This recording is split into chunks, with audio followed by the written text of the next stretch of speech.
we're going to walk through the process of installing a transformer record to a transformer feature.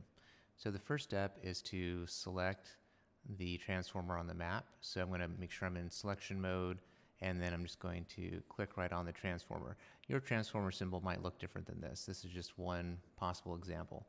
So it says I've got an underground transformer bank selected, and if we click on the assets button here, it's going to show that we have nothing actually installed currently. So to install a transformer, I'm just going to click on the install button, and it's going to ask me for a date. So I'll just pick a recent date here, and then it's going to ask me for a transformer number. Now I can just type that in if I happen to know what it is, or I can do a search. So let's do a search, and then I can look through the list if I want to, or I can type in my transformer number here. So it performed the search, it found it, and so I'm going to double click. And if I want to, I can put in a status description, just indicating information that tells us a little bit about what's happening with this particular installation. It's optional.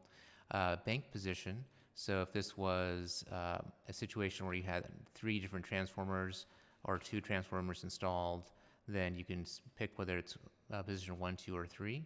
And then you can also pick the phase that is particular to that transformer as well.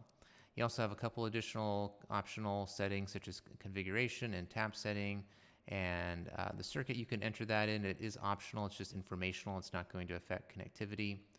And then reference document is also some additional information as well as some notes. So I'm going to just put in kind of a minimal amount of information here, and then I'm going to say create.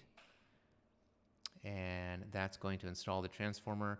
Notice that it also filled in the transformer number here, the phase, and the kVA. So your symbology may be a little bit different. It may not put these values here, or it may do something different like just phase and kVA. All of that's very flexible and customizable, and you can discuss that with OpenPoint if you want to do something different than what the current map is doing. Okay, so I'm going to deselect here. I don't have anything selected under attributes here or on the map, and we just installed that transformer, but I want to show you also how to remove that. So same thing, we're going to make sure we're in selection mode, and we're going to click on the transformer here, and normally we'd click assets. I already was on that screen, so we'll just go ahead and take a look at it there. You can see that we have that transformer 09943 already installed since we just did that.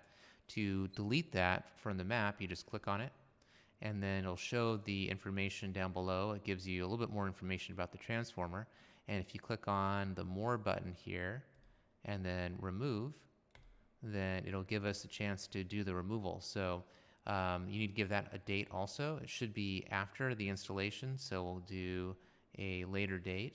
And then again, I can do the description, reference document, and also notes. I'll skip all those since they're optional, and I'll say create. And so now the transformer has been removed. You can see that the transformer information is still showing up there. It just hasn't refreshed itself yet, so it will do that after we do the next changes sync, and then you may need to also click off of it and go back onto it.